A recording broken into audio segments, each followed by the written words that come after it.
వృత్తిగా ఎన్నో సంవత్సరాలు ఎన్నో కార్పొరేట్ సంస్థల్లో వాటిలో పెద్ద ఉద్యోగాలు అవి చేసి అవన్నీ వదిలేసి వాలంటరీగా వదిలేసి దేశానికి ధర్మానికి ఏం చేయాలి అని చెప్పి ఆలోచిస్తుండగా నేను అబ్జర్వ్ చేస్తుండగా నేను ఒక రీసెర్చర్ని, ఒక మేనేజ్మెంట్ ప్రొఫెసర్ని, ఒక కార్పొరేట్ కంపెనీలో వైస్ ప్రెసిడెంట్ని ఇవన్నీ చేసి ఆ పిల్లలకి కొన్నాళ్ళు అవన్నీ వదిలేసి అకాడమిక్స్లోకి కూడా వచ్చి ఒక యూనివర్సిటీకి డీన్గాను ప్రొఫెసర్గాను ఉన్నాను బెంగళూరులో.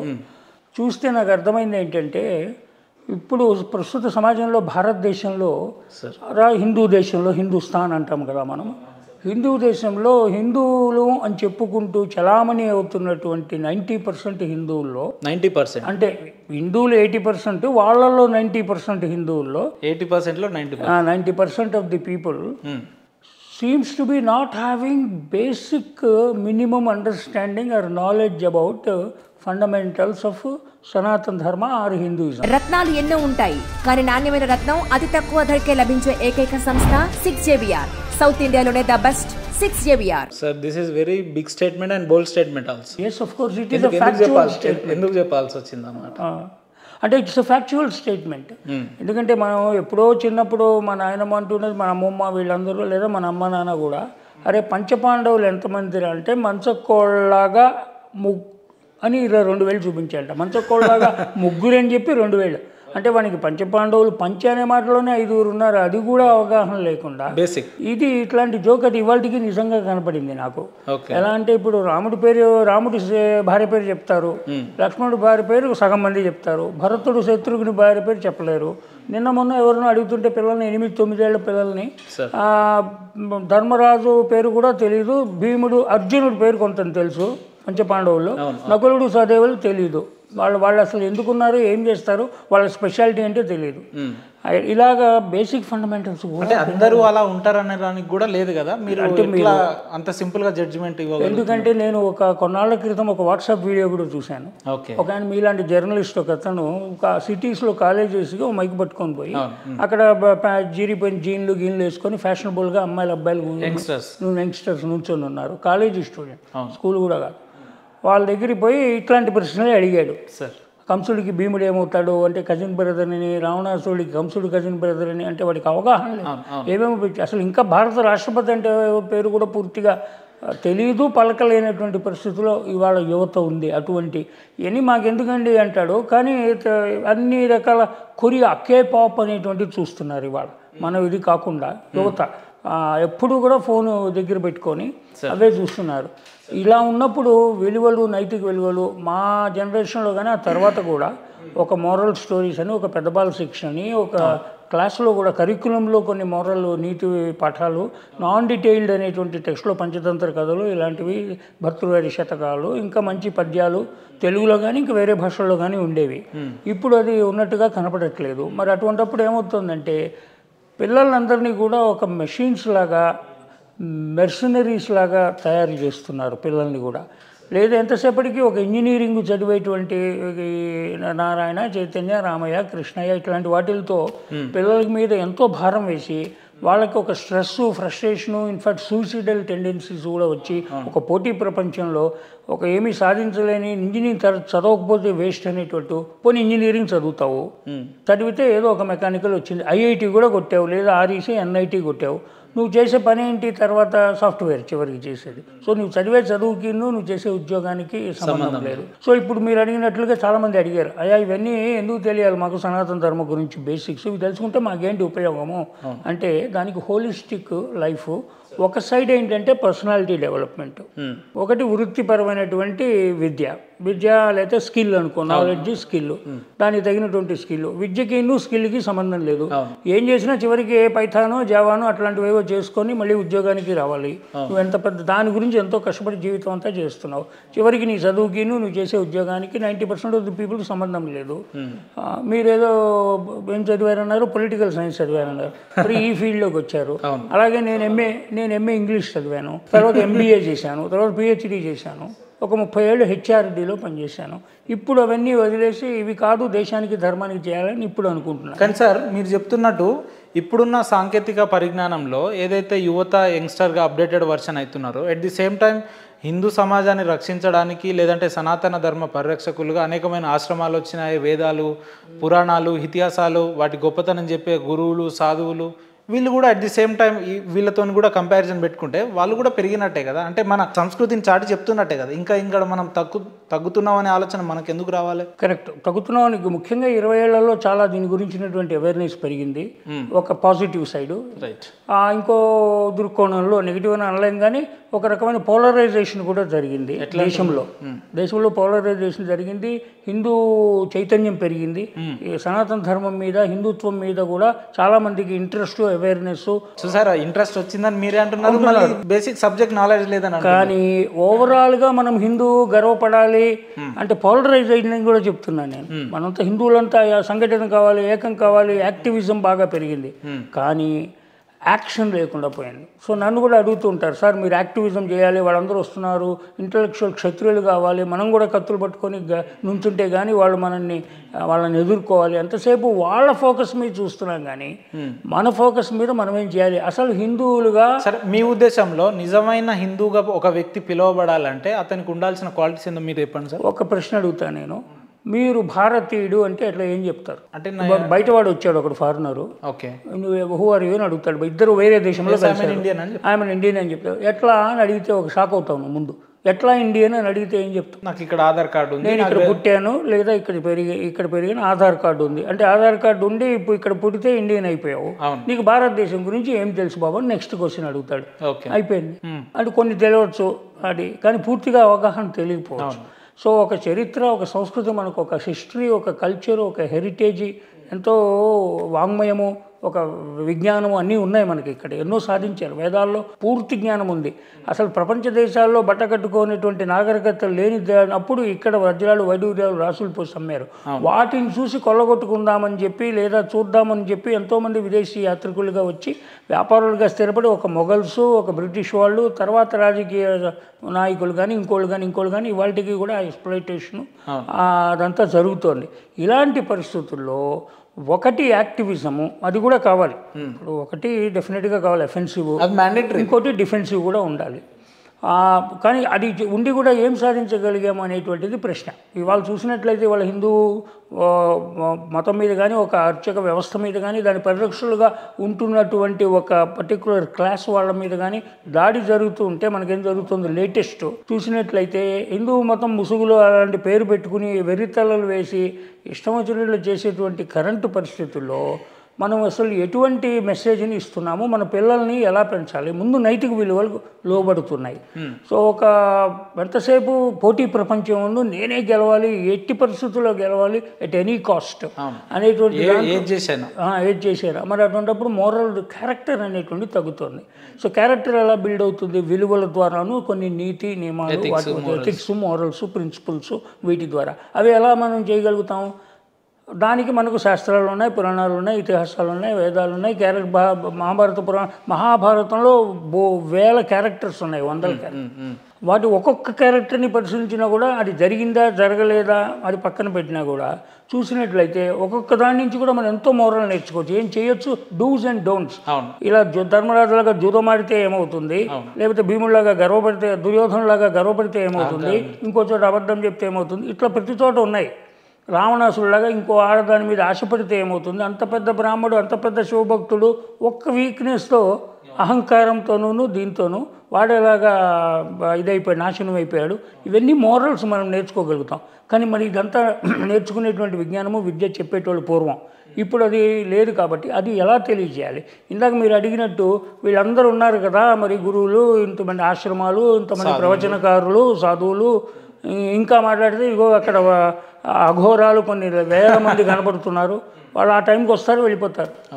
అయితే మరి వాళ్ళ వల్ల ఏమన్నా సమాజంలోకి ఏమన్నా జరుగుతుంది అంటే వాళ్ళందరూ కూడా నేను గమనించింది విత్ ఆల్ డ్యూ రెస్పెక్ట్స్, ఈ పండితులతో వచ్చినటువంటి ఈ చికాకు ఏంటంటే, లేదా ఇష్యూ ఏంటంటే, వాళ్ళు తమ యొక్క పాండిత్య ప్రకర్షణ చూపించడానికి వాళ్ళకు వచ్చినటువంటి శ్లోకాలు వాటిని మంచి జాడించి సంస్కృతంలో బాగా మాట్లాడితే మంచి అమ్మ చాలా స్కాలర్ అండి అని అందరూ అనుకోవాలనేటువంటి ఉద్దేశంలో కూడా ఆ భ్రమలో పడిపోయి నిజంగా కూడా వాళ్ళు ఎన్నో మంచి విజ్ఞానం ఇవ్వాలి, సారాంశం ఇవ్వాలనేటువంటి మంచి బుద్ధితో కూడా చెప్తున్నా ఇది గంటలు 2 గంటలు చెప్పేటువంటి ప్రవచనం కానీ లేకపోతే ఒక పుస్తకం కానీ ఒక వ్యాసం కానీ ఇవి పిల్లలకి ఎక్కట్లేదు. వాళ్ళు భయపడుతున్నారు, పారిపోతున్నారు.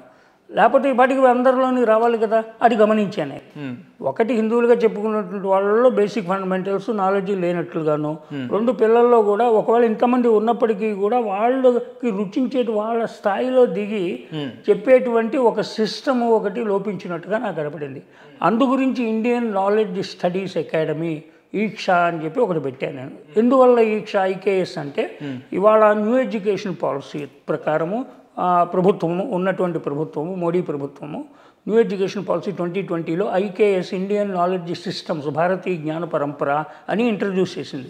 ఆ మెకాలే విద్యా విధానం వల్ల భ్రష్టు పట్టించబడినటువంటి మన యొక్క చరిత్ర సంస్కృతి అప్పటి నుంచి కానీ ఇప్పటివరకు చూస్తే వాళ్ళ యొక్క ఎజెండాలతో వాళ్ళు దాన్ని నడిపించి వాళ్ళకి ఇష్టం వచ్చినట్టుగా దాన్ని కావాల్సిన రీతిలో, అంటే తాజ్మహల్ ఒక పెద్ద ప్రేమ సింబల్ అని నేను వీడు అక్బరు బాబరు ఇట్లాంటి టిప్పు సుల్తాన్ ఇలాంటి వాళ్ళు హీరోలు గాను, మన రాణా ప్రతాపు మన శివాజీ మన దేశంలో ఉన్న చరిత్రల్ని మళ్ళీ మన తరాలకు చెప్పడం తప్పంటారా? తప్పేలాగవుతుంది. దేశాల్లో ఉన్నది కాదు, మన దేశంలో ఉన్నదాన్ని చెప్పాల్సినటువంటి బాధ్యతలను మన రెస్పాన్సిబిలిటీ. అవును, చరిత్రలో అవన్నీ లిఖితపూర్వకంగా రాయబడినవే కదా, అవే మన తరానికి చెప్పి తప్పేంటంటారు? కాదు, అది ఎవరు రాశారు, ఎలా రాశారు, ఏ ఎజెండాతో రాశారు. సరే, అంటే ఉదాహరణకు ఇప్పుడు రామాయణం ఉంది, అందరికీ రామాయణం వాల్మీకి గారు రాశారని తెలుసు, అంటే అది ఇప్పుడు అది తప్పంటారా? అది తప్పేం లేదు, వాల్మీకి రాసిన మాట వాస్తవం చెప్పడంలో తప్పు లేదు. అంటే రామాయణం వాస్తవం కాదంటారా? రామాయణం వాల్మీకి రాయటం అనేటువంటిది వాస్తవం కదా. ఆ రామాయణంలో ఉన్నటువంటి మోరల్స్, ఆ పాత్ర చిత్రణ, ఆ సెంట్రల్ క్యారెక్టర్. క్వశ్చన్ ఏంటంటే, రామాయణం అనేది ఏదైతే ఒక గ్రంథం ఉందో, పవిత్ర గ్రంథం, అది వాస్తవమా కాదా? నమ్మితే వాస్తవం. దేవుడు ఉన్నాడా? మీరు నమ్ముతున్నారా లేదా? నేను నమ్ముతాను, ఖచ్చితంగా నమ్ముతాను. నా పేరే శ్రీరాము. కానీ నమ్మితే వాస్తవం అని మళ్ళీ మీరు ఇక్కడ డైలమాలో పెట్టేస్తున్నారు జనాల్ని. అట్లా కాదు, రామాయణం అనేది వాస్తవమా కాదా? ఇతిహాసము, రామాయణము భారతం అనేటువంటిది ఇతిహాసము. ఇతిహాసం అనేటువంటి మాటకు అర్థం ఏంటంటే ఇలా జరిగింది కాబట్టి వాస్తవమే. రాముడు అనేటువంటి వాడు మన నరనరాల్లో డిఎన్ఓలో ఉన్నటువంటి వ్యక్తి. రామ విగ్రహం ధర్మానికి ప్రతిరూపం రాముడు. రామాయణం ఇతిహాసాలు వాస్తవమైనప్పుడు, దాన్ని వాల్మీకి రాసింది వాస్తవమైనప్పుడు, ఇదే రామాయణం తీరుగా మన దేశంలో ఉన్న పురాతనమైన వస్తువుల్ని బట్టి ఆధారంగా కావచ్చు, పురాతనమైన భవనాల్ని బట్టి ఆధారంగా ఉన్న చరిత్రలు తప్పని మీరు ఎట్లా చెప్తారు? నేను చెప్పను. ఎందుకు చెప్తాను? నేను చెప్పను చరిత్ర తప్పని చెప్పాను. ఆ చరిత్ర కాదు, ఇప్పుడు ట్విస్ట్ చేయబడినటువంటి చరిత్ర. రామాయణ విషయంలో వాళ్ళు కనుక నిజంగా చెప్తే మంచి చరిత్ర అది. అశోకాది గ్రేట్ అని చెప్తే కరెక్టే, అది అశోకుడు గ్రేటు. తర్వాత అలెగ్జాండర్ ది గ్రేట్ అంటే కరెక్ట్ కాదు, ఎందుకంటే అలెగ్జాండర్ని పురుషోత్తముడు అనేవాడు ఓడించాడు. దాన్ని హైలైట్ చేయకుండా అలెగ్జాండర్ గ్రేట్ అని, లేదా మహమ్మద్ ఘోరీ గజనీ అనేవాడు దండయాత్ర చేశారు. మహమ్మద్ ఘోరీ అనేవాడు ఎన్నిసార్లు చేశాడు మీ లెక్క ప్రకారం? 16 సార్లు చేశాడు. 17 సార్లు చేశాడు. పోనీ ఎందుకు చేశాడు? 17 సార్లు ఎందుకు రావాల్సి వచ్చింది వాడు? ఎందుకంటే 15 సార్లు వాడిని తరివేమా. తరిమిన మాట చెప్పరు, వాళ్ళు 16 సార్లు వచ్చాడు అని చెప్తారు. అదెట్లా? వాడు నిజంగా మొదటిసారి గెలిచేసేసి ఉంటే అవసరం లేదంతా అక్యుపై చేసేవాడు కదా. అంటే ఆయన 15 సార్లు ఎవడో పంపించాడు వాడిని. మళ్ళీ బార్ లగాతారు వాడు ప్రయత్నాలు చేసిండు. అది హైలైట్ చేయకుండా ఇదే హైలైట్ చేస్తారు. పైగా మనకు వచ్చినటువంటి స్వాతంత్రం తర్వాత వచ్చినటువంటి విద్యాశాఖ మంత్రులని వాళ్ళని చూసినట్లయితే ఒక వర్గం వాళ్ళు ఎక్కువ మంది ఉండి వాళ్ళకి అనువుగా చేసుకున్నారు. ఇవాటికి కూడా ఓట్ బ్యాంక్ పాలిటిక్స్ గురించి ఒక విద్యని అప్పుడు మెకాలే నుంచి ఇప్పటి వరకు కూడా అదే లెఫ్ట్ లిబరల్ ఓరియంటేషన్తో ఈ అసలు చరిత్రని దాచి తప్పుడు చరిత్రను ప్రచారం చేసి పిల్లల్లోకి అదే దాన్ని మనం నమ్ముతూ అదే నిజమైన చరిత్ర అపోహలో మనం బతుకుతూ అలా వస్తున్నాం. కానీ ఇప్పుడు సరైనటువంటి చరిత్ర అంటే నిజమైనటువంటి హీరోస్ రాణా ప్రతాప్, శివాజీ, ఇంకా ఝాన్సీ లక్ష్మీబాయి, ఇంకా మనకు ఇక్కడ చాలామంది ఉన్నారు. మదర్ తెరీసా గ్రేట్ అని చెప్పి మనం ఎంతో పొగుడుతూ ఉంటాం. కానీ ఆవిడ వచ్చిన ఎజెండా ఏంటి, ఏం చేసింది అనేటువంటిది వాళ్ళందరికీ బయటికి తెలుసు. కానీ డొక్కా సీతమ్మ మన తెలుగు ఆమె గురించి ఎవరు చెప్పరు. ఈమెన కంటే గొప్ప అన్నదానాలు అవన్నీ చేసినటువంటి ఒక స్త్రీ. ఇప్పుడు రీసెంట్గా పవన్ కళ్యాణ్ గారు కూడా అదే మాట్లాడుతున్నారు. ఇన్ఫ్యాక్ట్ నేను బెంగళూరులో స్థిరపడి అన్నీ చేసుకుని కొన్ని వాతావరణ కారణాలు సౌఖ్యం గురించి బెంగళూరులో అక్కడ ఎక్కువ కాలం పనిచేసాను కాబట్టి స్థిరపడ్డాను. కానీ నేను పవన్ కళ్యాణ్ గారికి లెటర్ రాశాను, అపాయింట్మెంట్ గురించి ట్రై చేస్తున్నాము, వెయిట్ చేస్తున్నాను నేను. అలాగే లోకేష్ గారు అక్కడ ఆంధ్ర ఇక్కడ తెలంగాణ గవర్నమెంట్లో కూడా కొంతమందిని కలుస్తున్నాను. ఎందుకంటే పవన్ కళ్యాణ్ గారు ఏకైక రాజకీయ నాయకుడు ఇవాళ సనాతన ధర్మం గురించి ఓపెన్గా మాట్లాడుతున్న వ్యక్తి. సో అందు గురించి ఇప్పుడు నేను చేసినటువంటి ఈ ప్రయత్నము ఇది వడ్డించిన విస్తర రెడీగా ఉంది మా దగ్గర. పైగా ఈ ఆంధ్రప్రదేశ్ గవర్నమెంట్ ఏం చేసిందంటే చాగంటి కోటేశ్వరరావు గారు లాంటి మహానుభావుల్ని క్యాబినెట్ ర్యాంకులో ఇవాళ నైతిక విలువలకి పిల్లలకి చేయాలనేటువంటి ఒక నియామకం జరిగింది. నేను చాగంటి గారితో కూడా మాట్లాడాను. ఇప్పుడు పవన్ గారి గురించి, లోకేష్ గారి గురించి నాకు తెలిసిన కాంటాక్ట్స్ ద్వారా ట్రై చేస్తున్నాను, లెటర్ రాశాను, వెయిట్ చేస్తున్నాను. వారు కనుక నాకు సహాయం చేసి నాకు వాళ్ళు అపాయింట్మెంట్ ఇస్తే వెళ్ళి వాళ్ళకి నేను చేసినటువంటి చూపిస్తే ఖచ్చితంగా వాళ్ళకి నచ్చుతుంది. ఎందుకంటే వాళ్ళు ఏదైతే చేద్దాం అనుకున్నారో 2-3 ఏళ్ల తర్వాత చాగంటి గారి ద్వారా అది నేను ఆల్రెడీ 2-3 ఏళ్ళ నుంచి చేసేసి రెడీగా ఉంది నా దగ్గర. And I'm willing to offer. నాకు ఏ లాభాపేక్ష లేదు దీంట్లో, ఎందుకంటే నా జీవితం కంఫర్టబుల్గా ఉంది. నేను దేన్ని ఆశించి చేస్తున్నారు మీరు ఇదంతా? నో ఆశ, లాభాపేక్ష లేదు. ఓన్లీ ఆశయం ఏంటంటే ఆశ లేదు, ఆశ ఏంటంటే హోప్ అంటారు కదా, హోప్ ఉంది. ఏంటంటే ఇది like minded Sanatanis, global Sanatanis అని పిలుస్తున్నాను దీన్ని. ఇది ఒక ఎన్జిఓ, ట్రస్ట్, ఒక ఫండ్, ఒక కంపెనీ కాదు నాది. ఈ ఈక్షా అనేటువంటిది, అకాడమీ అనేటువంటిది it's a network of like minded global Sanatanis. ఇది ఎన్ఆర్ఐ పిల్లలు కానీ వీళ్ళందరికీ కూడా నెక్స్ట్ జనరేషన్స్ని మార్చేటువంటి ఒక సిలబస్, ఒక కోర్సు సింపుల్గా తయారు చేశారు. దానికి 36 ఛాంబర్స్ ఆఫ్ షావలిన్ అని ఒక సినిమా ఉండేది పూర్వం. దాంట్లో ఒక చైనా కుంగ్ఫు వీరుడు 36 స్టేజీల్లో పైకి వస్తే కానీ వాడు ఒక వీరుడు కాలేడు. 36 స్టేజెస్, లెవెల్స్ని దాటుకుంటూ రావాలి. అలాగే ఇక్కడ 36 ఛాంబర్స్ ఆఫ్ సనాతన్ అని చెప్పి బేసిక్ ఫండమెంటల్స్. ఏంటి సార్ ఆ 36 ఛాంబర్స్ ఆఫ్ సనాతనస్ అంటే? అంటే ఇప్పుడు వేదాలు మనకు ఉన్నటువంటిది ఫస్ట్ వేదాలు, శృతులు అంటారు. వేదాలు, శృతులు, స్మృతులు, నెక్స్ట్ ధర్మశాస్త్రాలు.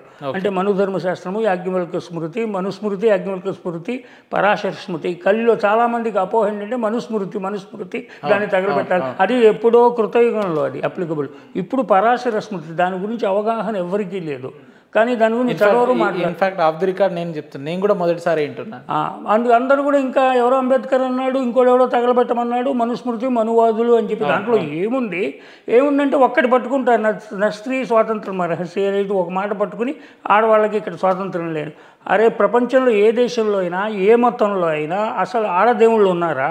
ఆడవాళ్ళకి ఇవాళకి ఓటు హక్కు లేదు, మసీదుల్లోనూ ఇంకోటిలోనూ ప్రవేశం లేదు. అటువంటి ఎడారి మతాలని పట్టుకొని నువ్వు ఒక పుస్తకము, ఒక ప్రవక్త మీద ఆధారపడినటువంటి మతాలు వాళ్ళవి.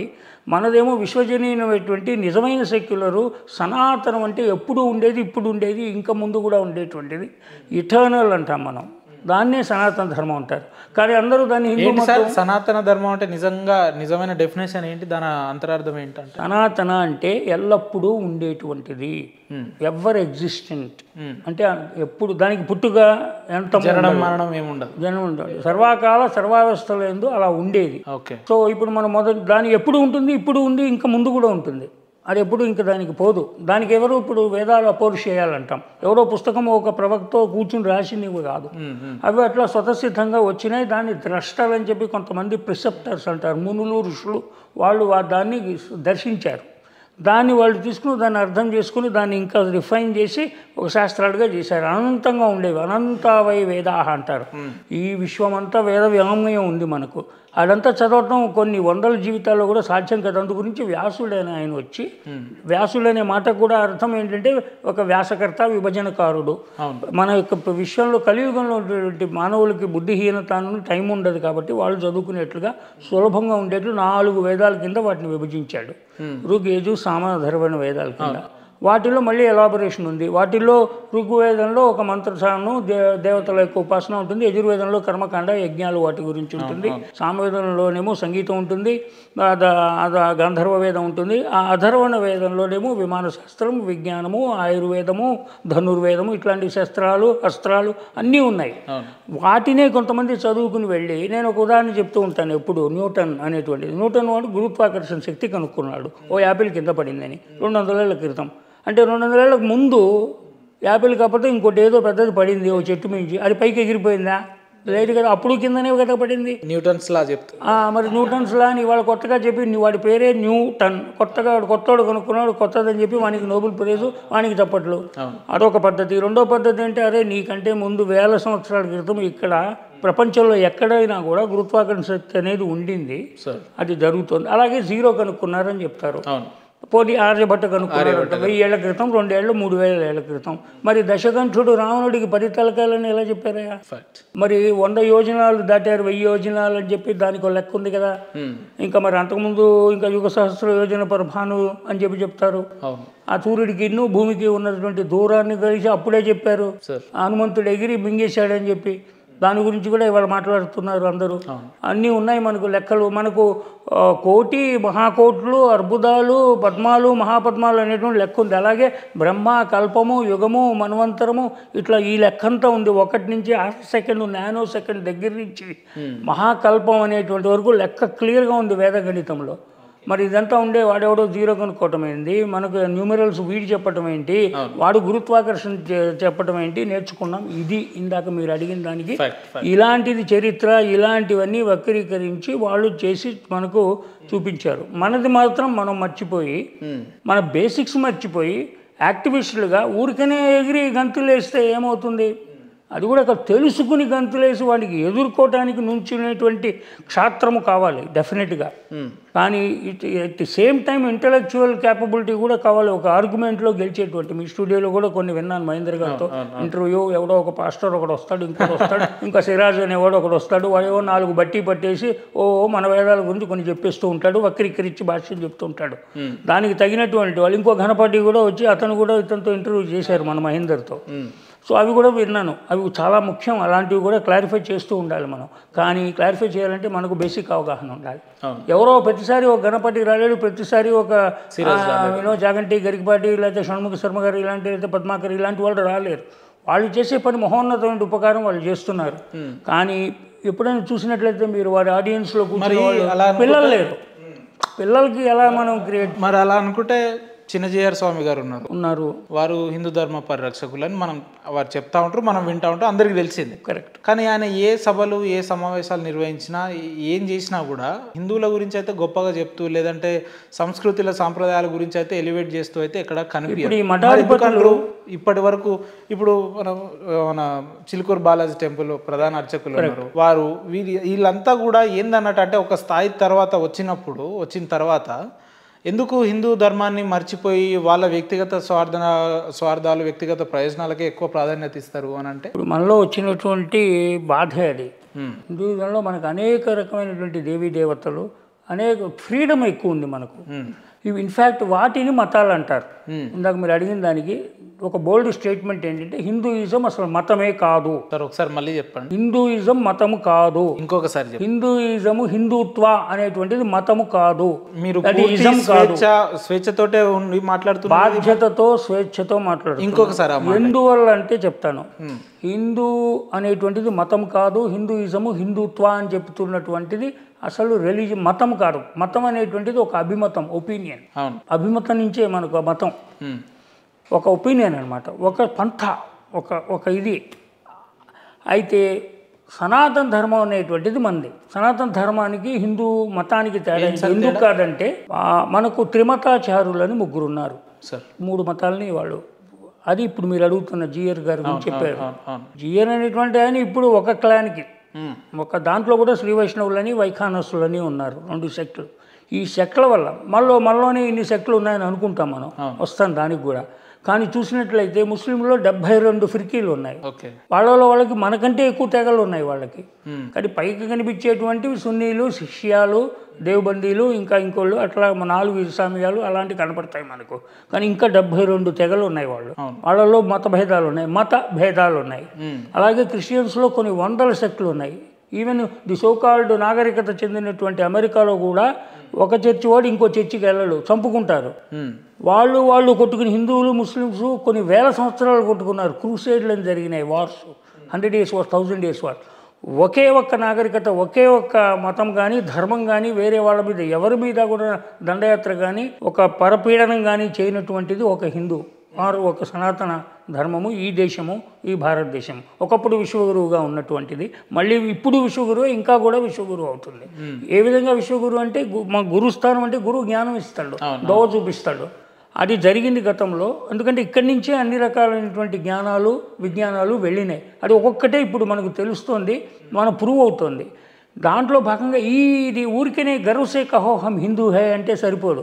I'm proud to be Hindu అని చెప్పి you be proud to be Hindu అంటే నువ్వు ప్రౌడ్గా ఫీల్ అవ్వాలంటే ముందు గర్వం కంటే ముందు you try to be a Hindu, happy to be a Hindu, తర్వాత proud to be a Hindu. మరి ఆ లెక్కన చూసుకుంటే ఇప్పుడున్న రాజకీయ నాయకులు ప్రధానంగా బీజేపీ పార్టీలో హిందుత్వ ఎజెండా కలిగిన వ్యక్తులు మనం ఎక్కువ చూస్తూ ఉంటాం. ఎందుకంటే వాళ్ళు పొద్దున్నేస్తే హిందూ ధర్మ రక్షకుల గురించి, దేశ రక్షణ గురించి మాట్లాడతారు కాబట్టి, అంటే వాళ్ళందరికీ పురాణాలు, ఇతిహాసాలు, వేదాలు ఇవేం తెలియకుండానే మాట్లాడుతున్నారు అంటారు. అంతే, నా లెక్క ప్రకారము పూర్తి అవగాహన లేకుండానే వాళ్ళు మాట్లాడుతున్నారు. ఎందుకంటే మతం అనేటువంటిది ఒక ఇమోషనల్ ఇష్యూ. ఇప్పుడు చూసినట్లయితే వాళ్ళలో ఇంకా మనకు ప్రస్ఫుటంగా కనబడుతుంది ఇస్లాంలో ఆ మతం అనేటువంటిది ఎంత ఇమోషనల్ ఇష్యూనో. అసలు ఇంకా మాట్లాడితే అసలు ఈ మతం కానీ ఏదైనా కూడా మతం ఈజ్ ఏ పవర్, ఆధిపత్య పోరు. అది ఈ రోజున రిలీజియన్ గురించినటువంటి ఏదైతే జరుగుతుందో అది ఆధిపత్య పోరు, to establish power over the others. దానివల్లనే ఇవన్నీ జరుగుతున్నాయి. యాక్చువల్లీ మతంతో ప్రాబ్లం కాదు, ఒక దేవుడితో ఒక కాన్సెప్ట్ ఆఫ్ గాడ్ వాని అల్లాను, యెహోవాను, పరమాత్మను, దాంట్లో అసలు ప్రాబ్లం లేదు. అసలు ఏకం సత్ విప్రా బౌధా వదంతి అంటారు. సత్యం ఒకటే, సత్యం జ్ఞానం అనంతం బ్రహ్మ, నిర్గుణాకార నిరాకార బ్రహ్మ అని మనం నమ్ముతాం, వాళ్ళు నమ్ముతారు. ఈ ఎడారి మతాలు ఏవైతే ఉన్నాయో అబ్రహామిక్ రిలీజియన్స్కి వాళ్ళకి ఒక పుస్తకం ఒక ప్రవక్త అనేటువంటి ఒక లిమిటేషన్ ఇలాగే చేయాలి అనేటువంటిది ఉంది. మనకు అలా కాదు, మనకు చాలా స్వేచ్ఛ ఉంది. మనలో అసలు దేవీ దేవతలు ఒక స్టేజ్ వరకు, స్వర్గం అనేది ఇంకొక స్టేజ్ వరకు. మనకు పరమ పురుషార్థం మోక్షము, లిబరేషన్. అసలు మనం అందరం కూడా దివ్య స్వరూపులమే. అద్వైతంలోకి వెళ్ళినట్లయితే మనకు బోలేని మహావాక్యాలు ఉన్నాయి. శంకరాచార్యుల వారు మహోన్నతమైనటువంటి వ్యక్తి. ఆయన మనకు ఎంతో విజ్ఞానాన్ని చక్కగా క్లియర్గా క్రోడీకరించి ఇచ్చారు. ఆయన్ని మతాలని స్థాపించారు ఆయన. మనం హిందూ మతం అని చెప్పి ఎవడో సింధు నాగరికత కింద ఉన్నటువంటి ఒక జనజీవనాన్ని హిందూ అని వాడు సింధుని సాని హాలాగా పలికి హిందూ అని చెప్పి వచ్చిందని చాలామంది మనందరికీ తెలుసు. అదొక పద్ధతి. వేదాల్లో కానీ పురాణాల్లో కానీ హిందూ అనేటువంటి మాట, హిందూ అనేది లేదని, కాదు ఎక్కడో ఉందని ఇంకోళ్ళు ఇలా మాట్లాడేవాళ్ళు ఉన్నారు. అది హిందూ అంటావా, సింధు అంటావా, ఏదైనా మన దగ్గర ఉన్నది సనాతన ధర్మం. అందు గురించి ఇప్పుడు 10-15 ఏళ్ళ నుంచి అందరూ కూడా హిందూ అని చెప్పుకోవడానికి కొంచెం కాంట్రవర్సీగా ఉంది. ఇది హిందుత్వం అంటే కొంచెం ఇబ్బందిగా ఉందని చెప్పి మేము సనాతనం అండి అని చెప్తున్నారు. కానీ సనాతనం అని చెప్పుకోవటానికి నీకు ధర్మం తెలిసి ఉండాలి. అన్నిటికంటే ధర్మం నువ్వు పాటించాలి. అసలు ధర్మానికి ఇచ్చిన డెఫినేషన్ ఏంటంటే ధారైతే ఇది ధర్మం, నువ్వు ధరించాలి. ఏంటి సార్ సనాతన ధర్మం అంటే ఏంటి? ధారైతే ధర్మం అనేటువంటి దానికి డెఫినేషన్ ఏంటంటే ధారైతే ఇది ధర్మ, నువ్వు ధరించాలి. That which you wear upon yourself is dharma. అది నువ్వు దాన్ని ధరించి నీలో ఇంటర్నలైజ్ చేసుకుని నువ్వు దాన్ని పాటించకపోతే అది ధర్మం కాదు, నువ్వు ధార్మికుడి కాదు. కాబట్టి నువ్వు యూ షుడ్ బి. అందుకే సావర్కర్ 100 ఏళ్ల క్రితం అన్నాడు, now there is a need to convert Hindus to be practical Hindus. 100 ఏళ్ల క్రితం అన్నాడు. Hindus to be practical Hindus, to be practical, practising Hindus, not practical. Okay, ఇప్పుడు హిందువులుగా కన్వర్ట్ చేయాలి ముందు. ఓకే, మనం హిందువులు క్రిస్టియన్గా కన్వర్ట్ అయిపోతున్నారని బాధపడ్డా పెద్ద కాంట్రవర్సీ అవుతుంది సార్, పెద్ద లైన్ మాట్లాడు. No problem. హిందువులుగా కన్వర్ట్ చేయాలి ఇవాళ. ఎందుకంటే హిందువులకి హిందుత్వం అంటే ఏమిటో తెలియదు, మర్చిపోయారు. సనాతన ధర్మం అంటే మీరు చెప్తుంటే ఒక లైన్ కరెక్ట్ అనిపిస్తుంది సార్. నిజంగా హిందుత్వం గురించి తెలిసిన హిందువులు ఎవరు కూడా మతం మారడానికి ఇష్టపడరు. ఇప్పుడు చూడండి, మీరు చరిత్రలో చూసుకున్నట్లయితే ది సోకాల్డ్ జ్ఞానము కలిగినటువంటి వాళ్ళు హై క్లాస్ ఏదో ఒకటి కొంచెం విజ్ఞానం కలిగిన వాళ్ళు బ్రాహ్మిన్స్ అని చెప్పుకుంటారు. నువ్వు బ్రాహ్మిన్స్ కాకపోతే అరటికాయని బిలో ఏదో ఒక పేరు ఉండాలి కదా వాళ్ళకి. Call them banana for what I care ఉన్నారు. వాళ్ళలో ఎవరన్నా నీకు క్రిస్టియానిటీలకు మతం మారినట్టుగా ఎక్కడన్నా దాఖలాలు ఉన్నాయా? ఓకే, హైయర్ క్యాస్ట్ నుంచి క్రిస్టియానిటీలకు మతం మారిన వాళ్ళు తక్కువ పర్సెంటేజ్. ఎందువల్ల ఈ గల్లిబుల్స్ ఉంటారు, నమ్మకం అమాయకులైనటువంటి ప్రజల్ని ఏదో ప్రలోభ పెట్టి ఒక రైస్ బ్యాగ్ అని ఇది చేస్తే నీకు ఏదో హాస్పిటల్కి తీసుకెళ్తామని, నీకు ఏదో బేసిక్ నీడ్స్ని, లేదా ఎవరో ఎక్కడో ఒక మూల ఎప్పుడో 200 ఏళ్ల క్రితం అస్పృశ్యత, అవి ఇక్కడ ప్రపంచంలో ఎక్కడన్నా భారతదేశంలో ఎక్కడన్నా అస్పృశ్యత ఉందా? ఇప్పుడు ఎప్పుడో బావిలో నీళ్లు తాగించలేదని ఇవాళ మాట్లాడతారేంటి? ఎప్పుడో ఎక్కడో ఒక పల్లెటూరులో ఒక పెత్తందారిగాడు వాడి కింద పనిచేసే బానిసం లోయర్ క్యాస్ట్ వాడిని కాలుతో తన్నాడు, కూర్చోబెట్టాడు, మంచినీళ్ళు తాగలేదు, చెప్పులు పట్టుకొని ఉంచున్నాడు, పెత్తందారి నడుస్తుంటే అసలు అక్కడ వాళ్ళందరూ కూడా the so called forward caste, not the highest cost, forward caste. కానీ తిట్టడానికి మాత్రం ఊరికనే ఇయాల్టికి, ఎందుకంటే అది అజెండా అది వాళ్ళకి. అట్లా చేస్తేనే ఎమోషన్ పెరుగుతుంది. ఇందాక ప్రశ్నకి రాజకీయ నాయకులకి ఒకటి అవగాహన రాహిత్యము, 2 ఓట్ బ్యాంక్ పాలిటిక్స్. అంతే తప్ప నిజంగా కమ్యూనిటీ పరంగా కానీ హిందూ ధర్మం పట్ల వారికి చేసేది ఉన్నారు. అంటే పొలిటికల్గా రాజకీయంగా మనకు కాంట్రవర్సీలో వెళ్ళటం, ఇప్పుడు ఉన్నటువంటి డిస్పెషేషన్, లేకపోతే అంతకు ముందున్న కాంగ్రెస్, ఇప్పుడు ఉన్నటువంటి బీజేపీ దీనికి హిందుత్వానికి నిలబడి ఉందా అంటే మనం చూస్తున్నాం. రిలేటివ్, ఎవ్రీథింగ్ ఈజ్ రిలేటివ్, కంపారిజనే. వానికంటే వీడు మరి ఇద్దరంటే పక్క నుంచుంటే నాకంటే కొంచెం తెల్లగా కనపడుతుంది, అదే నాకు ఇంకోటి ఎవరితో పక్కన నుంచుంటే నేను కొంచెం ఛాయగా కనపడుతున్నాను. ఇట్స్ రిలేటివ్ అనమాట మనకు. సో కాబట్టి వీడితో పోలిస్తే వీడు కొంచెం బెటరు, లేదు దేశం గురించి ధర్మం గురించి మాట్లాడుతున్నాడని మనకు అనిపిస్తుంది. సో వీళ్ళందరినీ పక్కన పెట్టి అసలు రాజకీయాలకు సేవ చేయడానికి వస్తారు పై ఎవరన్నా వచ్చేటైతే వాడికి 1000 కోట్లు 2000 కోట్లు ఖర్చు ఎందుకు పెట్టడము, వాడికి ఎలా చేస్తున్నాడు మనం చూస్తున్నాం. రాజకీయ నాయకులు సేవ చేయడానికి రావట్లేదు, 10% మాత్రమే అలాంటి వాళ్ళు ఉన్నారు, పూర్తిగా అనట్లేదు. కానీ అది సేవ చేయడానికి వస్తున్నారో లేదో మీకు తెలుసు, నాకు తెలుసు. నా చేత నేను ప్రొఫెసర్గా ఏదో కామ్గా నేను బతికేటోని, నా చేత పొలిటికల్ స్టేట్మెంట్స్ ఇప్పించడం అది అంత అనవసరం కూడా. నేనేంటి చేస్తున్నది ఏంటంటే సింపుల్, లాభాపేక్ష లేదు మనకు, జీవితం సాఫీగా జరిగింది. ఇప్పుడు మనం దేశానికి ధర్మానికి ఏం చేయగలం అనేటువంటిది ఆలోచించి ఈ గ్యాప్ కనబడింది దేశంలో, ప్రజల్లో, యూత్లో ముఖ్యంగా. మన గురించి మన యొక్క వాంగ్మయము, మనకు ఎంత ఇన్ఫైనట్ విజ్డమ్ ఉంది మనకు, ఏన్షియంట్ విజ్డము. దానిళ్ళ నుంచి సనాతన ధర్మం హిందూ ఎజెండా మీద స్టడీ చేస్తున్నారు సార్ మీరు? నేను అసలు 30-40 ఏళ్ళ నుంచి చేస్తున్నాను. కానీ ఇప్పుడు వృత్తిరీత్యా నేను విరామం తీసుకుని వాలంటీరీ రిటైర్మెంట్ ఇంకా చాలు అనుకుని, నాకు పిల్లలు లేరు, I'm not blessed with children. So అందు గురించి నేను పిల్లలకి ఏం చేయాలని ఆలోచించి ఇది కూర్చుని దీని గురించి రీసెర్చ్ చేసి ఫిల్టర్ చేసి 36 ఛాంబర్స్ అని 36 సబ్జెక్టులుగా దాన్ని సింపుల్గా, అంటే ఏంటంటే ఏది కూడా ఇప్పుడు వీళ్ళందరూ దంచేస్తారు ఉపన్యాసాలు, భయపడుతున్నారు కదా పిల్లలు. అందు గురించి ఇప్పుడు వేదాల గురించి ఓన్లీ 1/2 పేజీలో చెప్తానమాట నేను. 1/2 పేజీలో వేదాలు, ఎందుకంటే అంతే చాలు వాళ్ళకి. ఎట్లా సాధ్యం సార్? అంటే వాళ్ళకి అంతే చాలు. ఇప్పుడు మీకు ఋగ్వేదంలో డీప్గా మంత్రంలో ఏమున్నది అదంతా నీకెందుకు భయ్, వాడికి వాళ్ళ లెవెల్ వాడికి అనవసరం కదా. 10 మండలాలు ఉన్నాయి, 10,500 ఉన్నాయి దాంట్లో శ్లోకాలు. ఒక్కొక్క శ్లోకం అసలు వేదం చదివిన పండితుడికే రాదు, అర్థం తెలియదు. దానికి మళ్ళీ వేదార్థం చదవాలి వాళ్ళు. మొత్తం 18-20 ఏళ్ళు చదివితే కానీ వాడికి కొంత అవగాహన రాదు. మామూలుగా వల్లె వేసి పారాయణ చేసేటువంటి వాళ్ళకి అర్థం తెలియదు చాలామందికి. ఇప్పుడు మనం కూడా కొన్ని స్తోత్రాలు ఇంట్లో శుక్లాంబరదనం అని, లేదా హనుమాన్ చాలీసా అని, ఇంకోటి మనం చదువుతూ ఉంటాం ఏదో నోటికి వచ్చినవి, భగవంతుడి మీద భక్తి ఉంటే. దాంట్లో అర్థాలు తెలియకపోవచ్చు. ఏదో మా నాయన చెప్పిండు, మనం మంచిది దేవుడికి ఏదో దాన్ని పెట్టుకుంటాం, లేదని అంటూ ఉంటాం. దానికి ఏమి అర్థం తెలియదు, ఊరికి అని అంటూ ఉంటాం. ఇలాంటివన్నీ పిచ్చి వేషాలు వేస్తూ ఉంటాం మనకు తెలియక. ఇంకొంచెం తీవ్రంగా జపాలు ఇంట్లో కూర్చొని అనుష్ఠానాలు చేసేవాళ్ళు ఉన్నారు. ప్రతి దానికి ఒక కోడ్ ఆఫ్ కాండక్ట్ ఉంటుంది. మనం చదివే ప్రతి సబ్జెక్ట్లో కూడా ఒక పద్ధతి పాడు ఉంటుంది. ప్రతి ఆర్గనైజేషన్లో కూడా ఒక డిసిప్లిన్, ఒక ఆర్డర్ ఉంటుంది. విశ్వంలో కూడా అన్ని గ్రహాలు ఒక ఆర్డర్లో తిరుగుతున్నాయి. ఆర్డరే ధర్మం, అంటే ఆర్డరే ధర్మం, ఆ న్యాచురల్ ఆర్డరే ధర్మం. అది ధర్మం తప్పిందంటే ఏది ప్రపంచంలో నేచర్లో ఉన్నది ప్రకృతి ధర్మం. అసలు భక్తి డెఫినేషన్ ఏంటి సార్? నాకు ఒక మిత్రుడు ఉన్నాడు, ఆయన అప్పుడప్పుడు ఏమంటాడు అంటే సోమవారం నేను నాన్ వెజ్ గిట్లా తినను అంటాడు. ఎందుకు ఏంటంటే నేను శివాయిని కొలుస్తున్నా అంటాడు. లేదా ఇంకో రోజు గురువారం శుక్రవారం ఏదో అంటాడు. అంటే సోమవారం లేదా గురువారం శుక్రవారం ఈ రోజులలో నాన్ వెజ్ తినకపోతే, లేదంటే ఒక రోజు టెంపుల్కి వేస్తే నిజమైన భక్తి కలిగిన వ్యక్తి ఎట్లా? అసలు భక్తి అంటే ఏంటి డెఫినేషన్? కరెక్ట్. అలాగే హిందూ అంటే ఎవరు ఇందాక అడిగిన దానికి, బొట్టు పెట్టుకుంటే హిందువా, బొట్టు పెట్టుకోవాలి హిందూ అని కొంతమంది చెప్తున్నారు. ఎవడైనా పెట్టుకోవచ్చు బొట్టు. ఇప్పుడు వాడు నిన్న జరిగిన గొడవలో వెళ్ళినోడు, వాడు ఇంత పెద్ద బొట్టు పెట్టుకుని వెళ్ళిండు. వాడు అంటే పెద్ద హిందూ అన్నట్టు, పెద్ద హిందూ అన్నట్ట. వాడు ఎట్లా బొట్టు పెట్టుకుంటే కాదు, మరి ఎట్లా వాడు పంచె కట్టుకుంటే, కండు వేసుకుంటే కాషాయం, వాడు హిందూ అదే నిన్న వెళ్ళాడు వాడు. కాబట్టి వేషం భూషం కాదు. హిందూ లేదా సనాతనుడు అని చెప్పాలంటే నువ్వు ధర్మం పాటించేట్టు ఉండాలి రెగ్యులర్గా. అందుకే నేనేం చేశానంటే 36 ఛాంబర్స్ ఆఫ్ సనాతన అని పెట్టి, అది కాన్సెప్చువల్ నాలెడ్జ్. ఏది కూడా ఒక పేజీ మించకూడదు పిల్లలకి తొందరగా, క్విక్గా. ఎందుకంటే వాళ్ళకి ఓపిక లేదు ఈ రోజున, అన్ని ఇట్లా ఫ్లిప్ చేసేస్తారు. ఫాస్ట్గా ఉండాలి.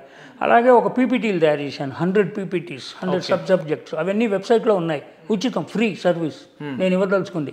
అదే ఇప్పుడు గవర్నమెంట్ వారికి రిక్వెస్ట్ చేసి దాని ద్వారా 1,00,000 మంది పిల్లలకి మనకు రాష్ట్రంలోనూ దేశంలోనూ అందజేస్తే మంచిదని. నెక్స్ట్ కొంతమంది 10 మంచి స్కాలర్స్ని పెట్టి వీడియోలు తీస్తున్నాను. అది గంటలు ఉంటే ఎవడు చూడ్డు. 10 minutes అంతే. పురాణాల గురించి కానీ, వేదాల గురించి కానీ, ఇతిహాసాల గురించి, శాస్త్రాల గురించి 15 నిమిషాలు 36 సబ్జెక్ట్స్కి 36 వీడియోలు తీసి వెబ్సైట్లో పెడుతున్నాం.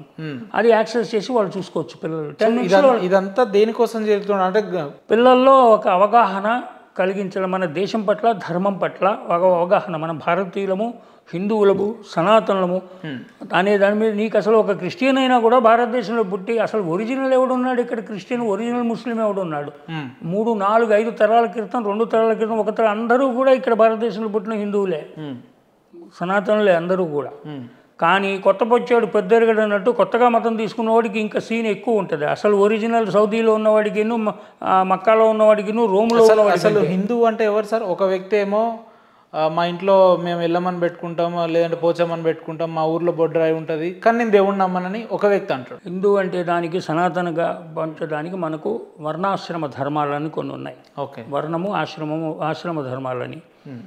ఆశ్రమ ధర్మాలు అంటే బ్రహ్మచర్యము, గృహస్థము, వానప్రస్థము, సన్యాసము. ఇది మనకు కోడ్. అలాగే ఇప్పుడు మనకు కాంట్రవర్షియల్గా చేశారు వాళ్ళు, కులం కింద మార్చారు వర్ణ వ్యవస్థ. అది అంటే బ్రాహ్మణులు, క్షత్రియులు, వైశ్యులు, శూద్రులు. వాళ్ళు గుణము, కర్మ దాన్ని బట్టి, వాడి క్వాలిటీని బట్టి.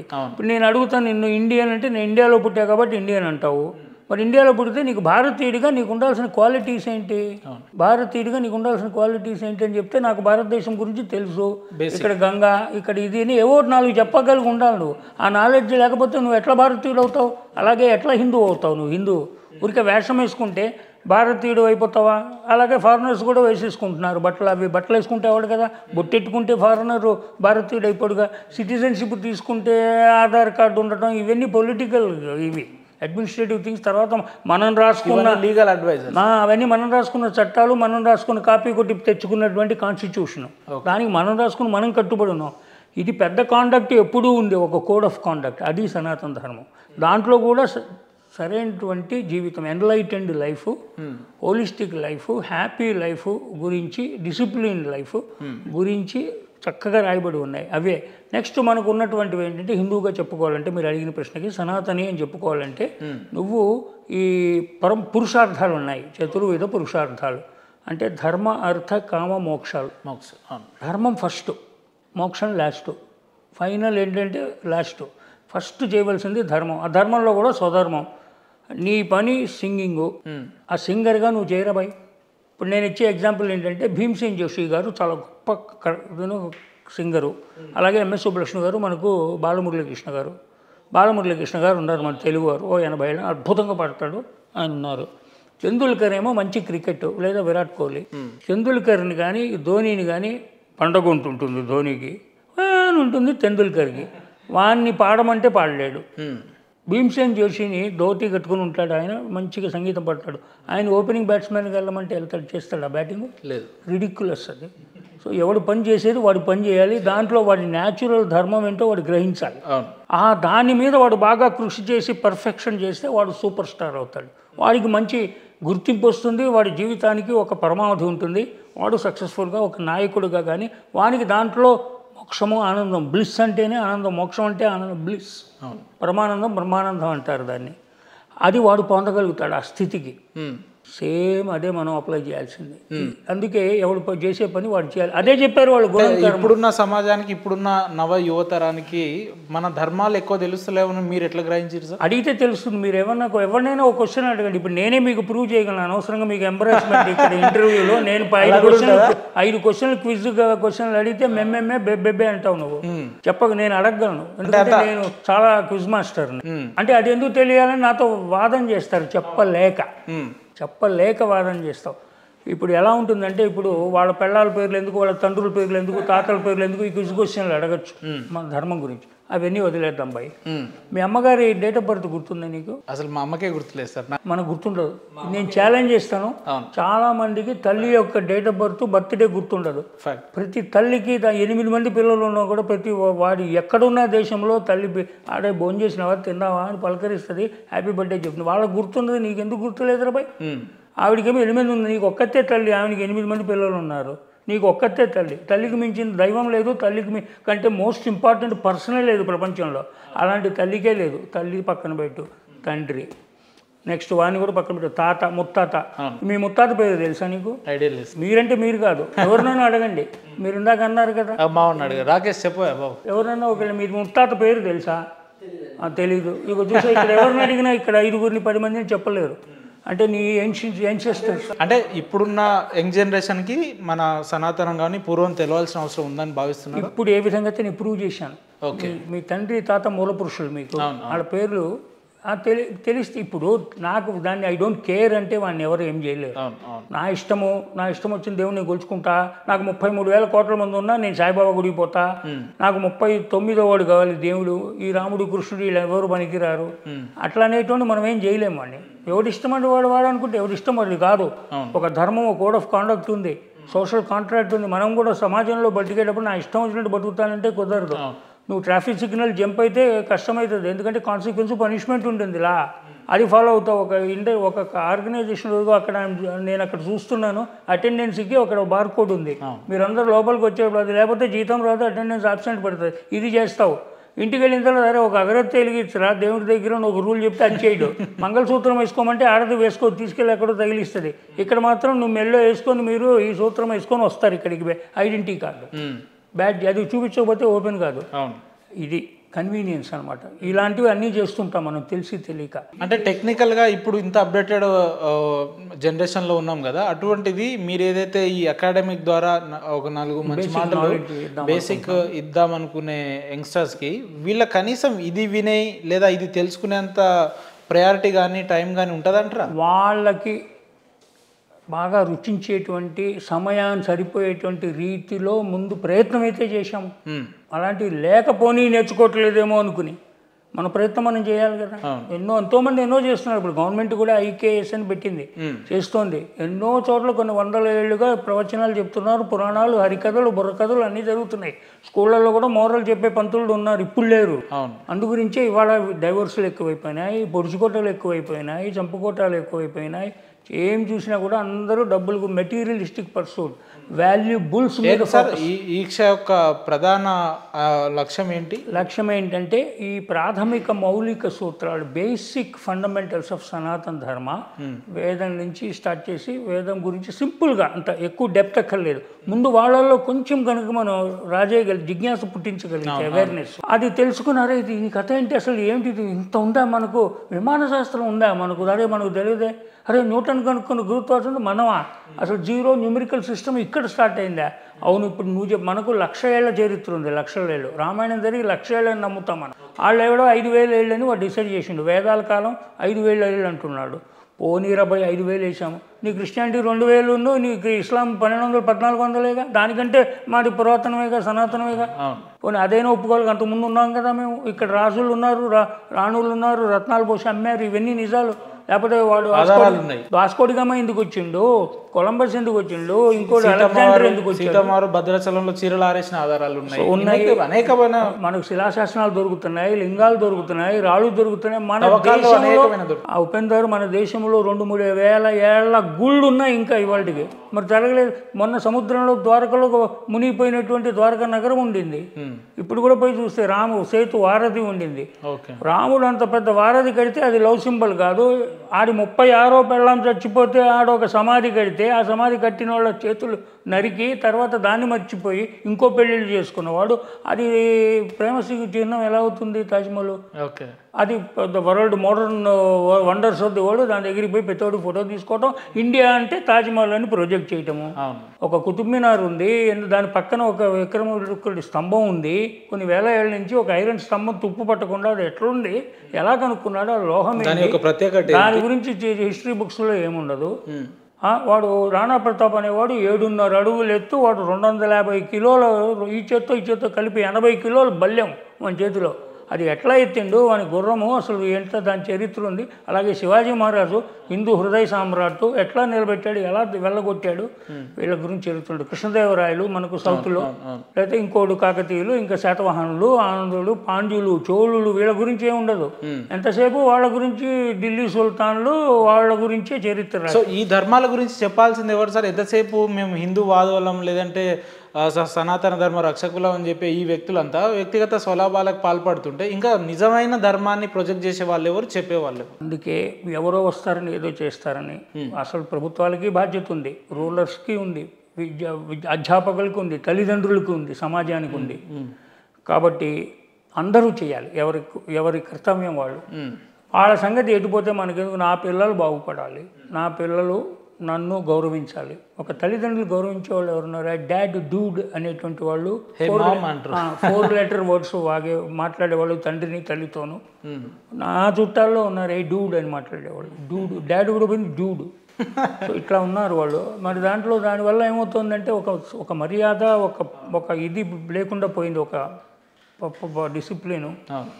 అలా పెరిగినటువంటి వ్యక్తులు ఏమవుతున్నారో గమనిస్తే మనకే తెలుస్తుంది. ఎంత తొందరగా విడాకులు పుచ్చుకుంటున్నారు, ఎంత తొందరగా ఎటువంటి దానికైనా సిద్ధపడుతున్నారు, మోరల్ వాల్యూస్ ఎలా క్షీణించిపోయినాయి, స్వార్థం ఎలా పెరిగిపోయింది.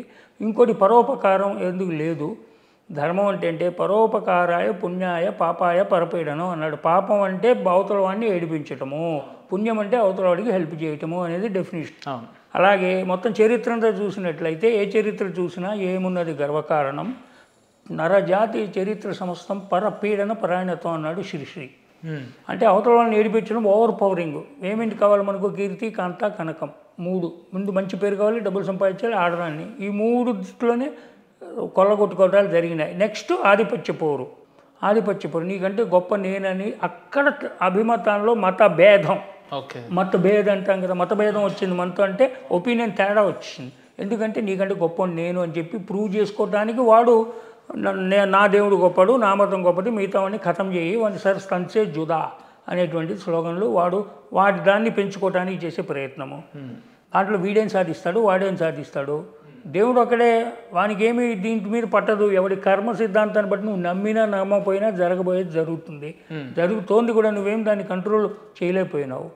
సో పైగా ఒక దేవుడు, ఒక కాన్సెప్ట్, ఒక ధర్మం ఉంటే నీకు స్ట్రెస్ తగ్గుతుంది. రామ్ భరోసా దేవుడు ఇంకేం చేయలేని పరిస్థితుల్లో దేవుడి మీద వదిలేయచ్చు. మనం భారం వేసేసి అమ్మవారు చూసుకుంటుందిలే, దేవుడు చూసుకుంటాడులే అని చెప్పేటువంటిది ముందు ఒక స్ట్రెస్ తగ్గుతుంది మనకు. అవునా కదా? ఎవరు లేడు అనుకో, ఇంకెవ్వరు హెల్ప్ చేసేవాళ్ళు లేడు, దేవుడు కూడా లేడు అనుకో, ఇంకా నీకు ఆత్మహత్య చేశారన్యం. అటువంటి పరిస్థితుల్లో మనిషి పిచ్చెక్కిపోతాడు. అందుగురించి ఆ పిచ్చి ఎక్కిపోకుండా జనం పిచ్చోళ్ళు కాకుండా ఉండాలంటే ఒక కాన్సెప్ట్ ఆఫ్ ఒక గాడు, ఆ గాడు కొంచెం పాప భీతి ఒకటి ఉండాలి. నరకం అనేది వేరే జన్మ ఉంది, నరకం అనేటువంటి ఫీలింగ్ లేకపోతే నేరం చేస్తే శిక్ష పడితే జైలుకి వెళ్తాము, అక్కడ కొడతారు, అది ఇది చేస్తారు అనేటువంటి భయం లేకపోతే ఎవ్వడూ కూడా అసలు పట్టించుకోడు. ప్రతి ఏ నేరమైనా చేసిస్తాడు. శిక్ష అనేటువంటిది లేకపోతే కాన్సిక్వెన్స్ అంటారు, అది ఫియర్ ఆఫ్ కాన్సిక్వెన్స్. పాప భీతి ఉండాలి, లేదా పుణ్యప్రీతి ఉండాలి. అంటే మనం మంచి పనులు చేస్తే, దానాలు ధర్మాలు చేస్తే స్వర్గం వస్తుంది, అక్కడ బాగుంటుంది, మనకు మంచి లోకాల్లోకి వెళ్తాము, మళ్ళీ జన్మ రాకుండా ఉంటుంది. లేకపోతే మళ్ళీ ఏ కుక్కగానో, దోమగానో, పక్షిగానో పుట్టాలి. ఎందుకంటే మన హిందూ ధర్మంలో మనకు పునర్జన్మ అనేది ఉంది, కర్మ సిద్ధాంతం ఉంది. మెయిన్ హిందూ ధర్మానికి, సనాతన ధర్మానికి ఏంటి అంటే కర్మ సిద్ధాంతం ఉంది. నువ్వు కర్మ చేయి, నిష్కామ కర్మ చేయి, ఫ్రూట్ గురించి పట్టించుకోకు, దట్ విల్ టేక్ కేర్. నువ్వు బెస్ట్ ఎఫర్ట్ ఇస్తే ఫ్రూట్ రాకుండా ఎట్లా పోతుంది అది? నువ్వు ఎంతసేపు అది వస్తుందో రాదో అని చూసుకుంటే టెన్షన్. ఇప్పుడున్న యువకులంతా కూడా ఈ ధర్మాలని లేదంటే సంస్కృతులను నమ్మడం కంటే ఒక ఎట్లా చెప్పాలి మీకు అని అంటే తన సొంత స్వశక్తిని నమ్ముకునే స్టేజ్లలో ఇప్పుడు చాలా మంది ఇంట్రెస్ట్ చూపిస్తా ఉన్నారు. సో అటువంటి టర్మ్ నుంచి మనం ఈ ఏజ్లో మనం ఇటు తిప్పగలుగుతాం వాళ్ళని? తిప్పక్కర్లేదు, కంప్లీట్గా తిప్పట్లేదు. నువ్వు చదువుకునే నారాయణ చదువుకో, చైతన్య. నా క్వశ్చన్ క్లారిటీ ఏంటంటే నాస్తికవాదానికి ఎక్కువ అప్రోచ్ అవుతున్నారు మన వాళ్ళు, అట్రాక్ట్ అవుతున్నారు మన వాళ్ళు. అటువంటి సందర్భంలో హిందూ ధర్మ రక్షకులుగా వీళ్ళు ఎట్లా బేసిక్ నాలెడ్జ్ని పెంచుకుంటారు? అసలు హిందూ ధర్మాన్ని రక్షించడానికి వీళ్ళే మొనగాళ్ళు ఎవ్వరు లేడు. అసలు మీరెవ్వరు హిందూ ధర్మాన్ని రక్షించక్కర్లేదు నాయన, అది రక్షించబడుతుంది. ధర్మం రక్షిత అనే మాట ఉన్నమాట వాస్తవమే. ఎలా రక్షించబడుతుందంటే ఇలా కాదు, ఇవాళ జరుగుతున్న రకమైనటువంటి యాక్టివిజం వల్ల కాదు. ధర్మం ఎప్పుడు రక్షించబడుతుంది, నీ ఇంట్లో మోరల్ వాల్యూస్ అవి ఎట్లా రక్షించబడతాయంటే నువ్వు పాటించినప్పుడే, నీ తల్లిదండ్రులు పాటించినప్పుడు అది చూసి నేర్చుకుంటావు. చెప్పితే కంటే కూడా చూసి నేర్చుకుంటాం మనం. అది పాటించి నువ్వు మినిమము, ఇప్పుడు నేను చేసింది కూడా అదే. రెండోది ఏంటంటే ఇది 36 ఛాంబర్స్ ఆఫ్ సనాతన్ అని ఒక కోర్సు పెట్టినాం, అది ఫ్రీగా ఇస్తున్నాం. పరీక్ష కావాలి, సర్టిఫికేట్ కావాలంటే నామినల్ ఫీజు అనేది ఏ ఇంటెన్షన్ తో మొదలైంది సార్? ఎప్పుడు మొదలైంది ఇది? నేను ఏడాది క్రితమే పెట్టాను. ఇప్పుడు 2 నెలల అకాడమీ అది అంతా నెట్లోనే ఉంటుంది అంతే. ఆన్లైన్ ఊరికనే అకాడమీ అని పెట్టాము, ఈక్ష అనేటువంటి పేరుతో. అకాడమీ అంటే అకాడమిక్స్కి సంబంధించింది కాబట్టి పాఠ్యాంశాలు ఇస్తున్నాం కాబట్టి. అంతేకాని దీనికి ఒక ఆఫీసు, దానికి లెక్క అదేం కాదు. ఎవరైనా ఇప్పుడు ఉపేందర్ వచ్చి దీంట్లో జాయిన్ అవ్వచ్చు. నువ్వు కూడా ఏమి కాంట్రిబ్యూట్ జాయిన్ అవ్వాలంటే దీనికి ఎట్లా పద్ధతి లేదు, కాంట్రిబ్యూట్ ఏమీ లేదు. ఇవాళ నుంచి మన ఇద్దరం కలిసాం, మాట్లాడుకున్నాం. మన ఇద్దరం బంధువులం, మన ఇద్దరం హిందువులం, మన ఇద్దరం ఇండియన్స్, భారతీయులం. ఇది మంచి, చాలా మంచిది సార్, ఇది మంచి చేస్తున్నారు పిల్లల్లో. ఇది కనుక దీనివల్ల మోరల్ వాల్యూస్ పెరుగుతాయి. నీకు పెళ్ళైందా, పిల్లలు ఉన్నారని పిల్లల్ని చేయించు. వాడు నిన్నో ముందు నాన్నగారు అంటూ మొదలెట్టాడు, ఏ డూడ్ అనకుండా. ఆ ప్రవర్తనలో ప్రవర్తనలు వచ్చేస్తుంది. Don't you feel good? నీకు రోజు ఆడేదో ఏకవచనంతో పిలిచేటోడు సడన్గా నాన్నగారు అనేప్పటికీ నీకు అసలు ముందు ఆశ్చర్యం, ఆనందం రెండు కలుగుతాయి కలవా? పెళ్ళాం కూడా ముందు నువ్వు మాట మానింది అనుకో, ఏమండి అందనుకో, నీకు ఆనందం కలిగితే కలగదా? ఒక గౌరవం ఇస్తుంది అనుకో, లేదా నువ్వు స్కూల్ టీచర్గా చేస్తుంటే నీకు గౌరవం ఇస్తుంది. నువ్వు రాగానే పిల్లలు లేచి నిలబడుతున్నారు, వచ్చి వెళ్ళిపోయింది పోరా భయ్ అని చెప్పి వాడు ఇదేదని వదిలేస్తే, అసలు డోంట్ కేర్ యాటిట్యూడ్ నుంచి కొంచెం కేర్ఫుల్ యాటిట్యూడ్ పెరిగితే డిసిప్లిన్, అదే ప్రజలు. అంతకంటే మనకు ఆనందం ఏం కావాలి? అది ఎలా వస్తుంది అంటే ఇప్పుడు దీంట్లో రెండవది ఏంటంటే most important thing is good practices of Sanatan అని పెట్టా. జీపీఎస్ ట్రాకర్ అంటే అది నీ యొక్క జీపీఎస్ ట్రాకర్ ఏ విధంగా పనిచేస్తుందో అలాగా నీ యొక్క క్యారెక్టర్ని పిల్లల్లో జీపీఎస్ ట్రాకర్ అని లొకేషన్ ట్రేస్ ఎక్కడ లొకేట్ అయ్యి ఉన్నావు నువ్వు అని జీపీఎస్ ట్రాకర్ అని పెట్టాను. అంటే గుడ్ ప్రాక్టీసెస్ ఆఫ్ సనాతన్. దాంట్లో 16 హ్యాబిట్స్ పెట్టాను నేను. ఓకే, ఏంటంటే దాంట్లో పొద్దున్నే లేచావా, సూర్యోదయం లోపు ఎప్పుడన్నా లేచావా, అది మంచి పని. లేచిన తర్వాత కొంచెం సూర్య నమస్కారాలు, వ్యాయామం ఏమన్నా చేసావా, మెడిటేషన్ చేసావా, ఒక శ్లోత్రం ఏమన్నా నీకు నచ్చిన దేవుడి గురించి నీకు వచ్చిన నీ భాషలో వచ్చిన సింపుల్ ఏదైనా ఒక శ్లోకం చదివావా, భజన చేసావా, గుడికి వెళ్ళావా, బొట్టెట్టావా, లేకపోతే కొంచెం పజమాలు చేవా, పటి జీన్స్ వేసుకొని తిరుగుతున్నావా, తర్వాత నిజం చెప్పావా, అంటే నీ డ్రెస్ కట్టేసి ఎట్లుంది, తర్వాత తల్లిదండ్రుల్ని అమ్మ నాన్న పిలిచి ఎప్పుడన్నా దండం పెట్టావా, కాళ్ళకి గురువులకి ఎప్పుడన్నా నమస్కారం పెట్టావా, దేవుడికి నమస్కారం పెట్టావా, గుడికి వెళ్ళావా, ఎప్పుడన్నా ఉపవాసం ఉన్నావా 4 రోజుల్లో ఒకసారి, ఇంకెప్పుడన్నా వేరే గుడికి ఏమన్నా వెళ్ళావా, నదికి వెళ్ళావా, ఇలాగా కొన్ని మనకు బోల్డెను ఇలా 16 హ్యాబిట్స్ పెట్టాను. ఇంకా 100 ఉంటాయి మనకు. అవన్నీ చేయమంటే పిల్లలు భయపడతారు అనుకుంటే 16 పెట్టాను. ఎందుకంటే మనకు షోడశ సంస్కారాలు ఉన్నాయి. సో మనం పుట్టినప్పుడు సార్ దీనికి ఆన్లైన్లో ఫీజు ఏమన్నా ఛార్జ్ చేస్తారా? దీనికి ఎట్లా ఉంటుంది పేమెంట్? బేసిక్, అడ్వాన్స్ అని 2 పెట్టాం. ఎందుకంటే వాడెవడో గుండుగాడి చెప్పినట్టు ఊరకే డబ్బులు రావు. And there are no free lunches. So కాబట్టి మనం ఫ్రీగా చేసినా కూడా ఏదైనా పుస్తకం రాసి ఇచ్చినా కూడా పక్కనే మన ముందే ఇక్కడ ఆదిత్య కాంప్లెక్స్ దగ్గర మనం ఇట్లా ఇస్తాడు వాడు, అటు కింద పడి ఉన్న కిందంతా ఉంటాయి పేపర్లు. పాపం వాడు ఎంతో కష్టపడి అది పెట్టుకొని ఇస్తాడు ప్యాంప్లెట్. అలాగే నువ్వు ఏదైనా టెక్స్ట్ బుక్ ఇచ్చినా కూడా చదివేటి ఓపిక లేదు ఎవరు. అది నువ్వు భగవద్గీత ఇచ్చినా కూడా అది పొట్లాలు కట్టేసి వెనకాల షార్ట్ అండ్ స్వీట్, అందులో సబ్జెక్ట్ అర్థం అంటే ఇప్పుడున్న జనరేషన్కి తగ్గట్టుగా కరెక్ట్గా వాళ్ళ టైంకి సరిపోయేట్టు, వాళ్ళ యాటిట్యూడ్కి యాప్టిట్యూడ్కి సరిపోయేట్టుగా ఒక 36 కింద 36 కోట్ల పేజీలు ఉంది మన దగ్గర. అదంతా ఒక జీవితంలో సాధ్యం కాదు. కానీ బేసిక్స్ అంటూ కొన్ని ఉంటాయిగా, అవన్నీ నేర్చుకోవాలిగా ముందు. అవి లేకుండా నువ్వు ముందు సెంటెన్స్లను పోయిటరీ చెప్పలేవు కదా తర్వాత. అందుగురించి ఇదంతా చేస్తున్నాం. నెక్స్ట్ ప్రాక్టికల్గా హ్యాబిట్స్ ఫార్మ్ అవ్వాలి. ఊరికనే చదివేసుకుని ఇప్పుడు ఉన్నారు, ఇప్పుడు పంతులు అర్చకులు వాళ్ళు ఉన్నారు కొంతమంది. పండితులు అనే వాళ్ళనే పంతులు అయ్యారు వాళ్ళు. పండితులు అంటే నేర్చుకున్నవాడు, అది పండితులు కాస్త పంతులు అయింది. అలాగే ఇప్పుడు ఆ నేర్చుకున్నవాడు బ్రాహ్మణుల్లో ఉండేవాళ్ళు ఎక్కువ మంది కాబట్టి వాడిని పంతులని పిలిచారు. అలాగే మన స్కూల్లో మాస్టర్లు పాఠాలు చెప్పేవాడు పంతులు, ఇద్దరిని మనం పంతులని పిలుస్తాం. పూజకు వచ్చేవాడు, మనకు మంచి చేయించేవాడు పంతులని పిలుస్తాడు. సో పంతులు అనే మాట పండితుల నుంచి వచ్చింది. పండితులు అంటే వాడు నేర్చుకోవాలి, వాడొకడు ఎవడైనా వచ్చి పంతులు అవ్వచ్చు. ఓకే. సో పాఠం చెప్పాడు స్కూల్లో ఎన్నో అన్ని జాతుల వాళ్ళు ఉంటారు, వాడిని కూడా పంతులు. ఈ కోర్సు, ఈ అకాడమిక్లో ఈ కోర్సు ఎన్ని మంత్స్ నుంచి ఎన్ని మంత్స్ ఉండేది? బేసిక్లో ఏంటంటే ఫండమెంటల్స్ మౌలి 36 విషయాల గురించి చెప్తాం. అడ్వాన్స్డ్ 6 months, దాంట్లో 150 విషయాల గురించి. ఈ 3 monthsలో ఒక రోజు డ్యూరేషన్ ఎంత ఉంటుంది సార్? ఏం లేదు, అసలు ఇదేమి మనమేం చెప్పాం, అంతా కూడా ఆన్లైన్. ఎందుకంటే నేను చెప్తాను, నువ్వు క్లాసులోకి రా, జూమ్లో మీటింగ్లోకి రాకంటే వాడు రాడు, వాడు ఫోన్లో కనపడాలి. వాడి ఇష్టం వచ్చిన రాత్రి 11 వాడు చూసుకుని, వాడికి బుద్ధి పుట్టింది అనుకో చూసుకునేట్లుగా ఏర్పాటు చేశాను నేను. Okay, it's an app. చూసుకొని దాంట్లో కావాల్సింది వాడి పేస్లో వాడు పిల్లోడు నేర్చుకోండి. పిల్లోడే కాదు, నేను చెప్పా కదా ఇందాక, పెద్దోళ్ళు తల్లిదండ్రులు కూడా దీని గురించి అవగాహన లేదు, ఎవరైనా నేర్చుకోవచ్చు దాంట్లోకి వెళ్ళి. సో డబ్బులు ఎందుకు పెట్టామంటే సీరియస్నెస్ వస్తుంది. అయితే నాకు డబ్బులు అక్కర్లేదు, నేను ఎవరిని డబ్బులు అడగట్లేదు. ఏం చెప్తున్నాం అంటే పరీక్ష పెట్టాం దానికి క్విజ్, అది కూడా రాయక్కర్లా, చాలా సింపుల్. అది పరీక్ష పాస్ అయిన ప్రతి వాళ్ళు అందరికీ కూడా మనం ఛార్జ్ చేసింది ఫీజు రీఎంబర్స్మెంట్ ఇచ్చేస్తాం, రిఫండ్. పాస్ అయితే 50, 70, 80% ఇచ్చేస్తాం. అది కూడా ఓపెన్గా నిజాయితీగా ఎవరు చేయట్లేదు. ఇది దిస్ ఇస్ డిస్రప్టివ్. దీన్ని బట్టి మా నిజాయితీ తెలుస్తుంది. మేము ఇక్కడ డబ్బులు సంపాదించడానికి రాలేదు. ఆ 1000 రూపాయలు ఎందుకు పెట్టామంటే సీరియస్నెస్. అది పెట్టకపోతే వాడు రాడు, లైట్ తీసుకుంటాడు. కట్టావు కాబట్టి. కానీ నువ్వు పాస్ అవ్వగానే దాంట్లో నీకు వెనక్కి ఇస్తున్నాం. ఇంకోటి ఏంటంటే నేను డొనేషన్లు మాకు ఇది చేస్తున్నాం, డబ్బులు ఇవ్వండి అని హుండీ పెట్టి ఇట్లా ఛార్జీలు జనాల దగ్గర డబ్బులు నేను కలెక్ట్ చేయట్లేదు.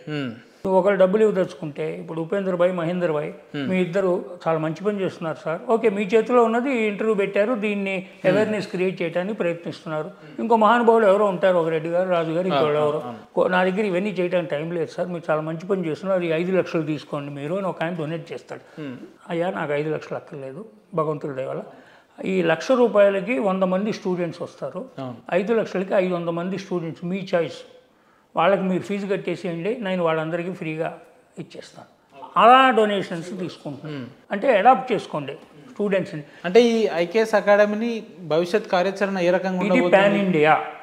ఇది ఒక తెలుగు, నేను తెలుగు అని కాబట్టి తెలుగు రాష్ట్రాల్లో నాకు తెలిసిన కాంటాక్ట్స్లో మీలాంటి వాళ్ళని నేను రిక్వెస్ట్ చేసుకొని అయితే ఇప్పుడు నా అంతటి నేను ఎక్కే గడపదిగా అందరికీ కొట్టడం లేదా నా ఛానల్ ద్వారా ముందుకు వెళ్ళాలంటే ఇది అయ్యే పని కాదు.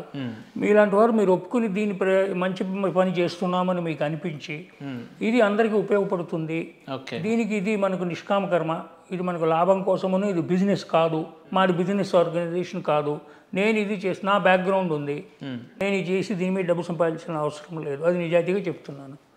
కానీ ఈ యజ్ఞంలో అందరూ కూడా ఏం కాంట్రిబ్యూషన్ చేయగలరు, ఎలా కాంట్రిబ్యూషన్, దీన్ని ఎలాగ మనం గ్లోబల్గా తీసుకెళ్ళగలము అని తెలుగు రాష్ట్రంతో ప్రారంభించాను. అందుకే నేను ఈ పవన్ కళ్యాణ్ గారు మాట్లాడుతున్నాడు కాబట్టి ఆయన్ని కలవాలని, అలాగే జగండి గారిని కలవాలని, వాళ్ళ ద్వారా కనుక వాళ్ళు తలుచుకుంటే ఒకసారి ఇంట్రడ్యూస్ చేశారనుకో, 50,000 మంది స్టూడెంట్స్ ఆంధ్రదేశంలో తెలుగు స్టూడెంట్స్, పైగా ఆయనకి ఢిల్లీలో కూడా మోడీ గారు పవన్ కళ్యాణ్ గారిని నమ్ముతాడు. అది మనకు అక్కడికి వెళ్ళి వాళ్ళకి కనుక, ఎందుకంటే ఇది ఇంగ్లీష్లో ఉంది, తెలుగులో ఉంది, హిందీలో ఉంది, 3 పెట్టాను నేను. ఓకే, సో దీన్ని పిల్లలకు తీసుకెళ్ళి గ్లోబల్గా దీన్ని అవేర్నెస్ క్రియేట్ చేసి చాలా మంచి అప్పుడు ప్రాక్టీసింగ్ చేసేటువంటి వాడు బేసిక్ మినిమం చెప్పగలుగుతాడు. అరే నేను హిందువునంటే ఇదిగో నాకు హిందూ గురించి విషయాలు తెలుసు, నేను భారతీయునంటే నాకు భారతదేశం గురించి బేసిక్ విషయాలు తెలుసు నాకు అని గర్వం. అప్పుడు గర్వంగాను ధైర్యంగాను, ముందు ధైర్యం ఎట్లా వస్తుంది? కాన్ఫిడెన్స్తో వస్తుంది. నీ కాన్ఫిడెన్స్ ఉండాలంటే కాంపిటెన్స్ ఉండాలి. కాంపిటెన్సు, కమిట్మెంటు, క్యారెక్టర్. అప్పుడు క్యారెక్టర్ ఉంటేనే అన్ని మళ్ళీ వెనక్కి వస్తాయి. ఇవన్నీ tremendous thought sir, tremendous thought. I'm very impressed. ఇది మేము చేస్తున్న పని. దయించి మీరు మా www.iksacademy.in వెళ్ళండి. దాంట్లో ఉన్నటువంటి ఈ నోబుల్ సర్వీస్ని ఉపయోగించుకోండి. మీ పిల్లలకి, మీ నైబర్స్కి అందరికీ దీన్ని తెలియజేయండి, వాడుకోండి. ఇంకా మీకు సర్టిఫికెట్లు అవి కావాలంటే దాంట్లో ఎన్రోల్ అవ్వండి, చేయించండి. ఇది మీరు ఉపయోగించుకోండి. అప్పుడు గర్వంగా మీరు హిందువులని, సనాతనులని చెప్పుకునేటువంటి బేసిక్ మీకు ఒక అర్హత వస్తుంది. అంతేగాని ఊరికనే ఎగిరి గంతులేసి అరుపులు, నినాదాలతో ఊరికనే చేస్తే కుదరదు. అవి చేసేటువంటి వాళ్ళు నిజమైనటువంటి క్షత్రియులు, క్షాత్రం కూడా కావాలి. అది ఉన్నారు, వాళ్ళకు కూడా మన యొక్క డెఫినెట్ సింపతీలు ఉంటాయి. కానీ ఊరికి లిప్ సర్వీస్ చేసేవాళ్ళు ఎక్కువ మంది అయిపోయారు. Thank you. అరే శ్రీరామ్ గారు మంచి పని చేస్తున్నారు సార్, శభాష్ సార్, అక్కర్లేదు నాకు. శభాషీ గారు కావాల్సింది. నాన్ని నిజంగా మంచి పని చేస్తున్నానంటే ఒక్క మనిషిని చేర్చండి. అదేదో సినిమాలో చెప్పినట్టు ఒక్కొక్కళ్ళు ముగ్గురు చప్పున దీంట్లో పిల్లలకి నేర్పించేటువంటి ఏర్పాటు చేసుకుంటే అలా అలా అలా అలా బిందువు సింధువు అయ్యి హిందువులందరూ కూడా ఒక బంధువులుగా వచ్చి ఒక మంచి ఐకమత్యంతో ఉండి అప్పుడు ఒక జాతిను, ఒక సంస్కృతి, మనకు నిలిచేటువంటిది వస్తుంది. అది చిన్న step. Thank you sir, thank you for having such a tremendous time with us. నేను ఛాన్స్ చెప్పాలి మీకు ఈ అవకాశాన్ని. This is very impressive interview for me and moreover sir, for our signature studios సబ్స్క్రైబర్స్కి మీ తరపున మంచి సందేశాన్ని ఇవ్వాలి ఇక్షా ఫౌండర్గా అని అంటే ఏం చెప్తారు సనాతనిస్కి? ఈఐకి దాని పేరే ఇండియన్ నాలెడ్జ్ స్టడీస్ అకాడమీ.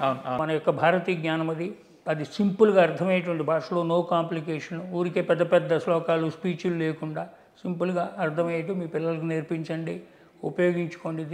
దీంట్లో ఏమీ లాభాపేక్ష లేదు, దీన్ని చూడట్లేదు, అది మాత్రమే సందేశము. దాన్ని పాటు మీరు చేసి మిగతా వాళ్ళకి చేయించండి, అప్పుడు ధైర్యంగా మీరు చెప్పగలుగుతారు నేను ఇది చేశాను కాబట్టి. అంతేగాని ఊరికిన వేషము, భూష, ఫ్యాషన్గా చెప్పుకుంటే అయ్యే పని కాదు ఇది. సో దిస్ ఈజ్ యాక్షన్ ఉండాలి. రైట్ సార్, మీరు నమ్ముకున్న ధర్మం కాపాడడానికి ఒక ఫౌండేషన్ని ఆర్గనైజ్ చేస్తూ నలుగురికి పరిచయం చేయాలనే ఒక ఆలోచన రావడం ఇప్పుడున్న సమాజంలో చాలా గొప్ప ఆలోచన.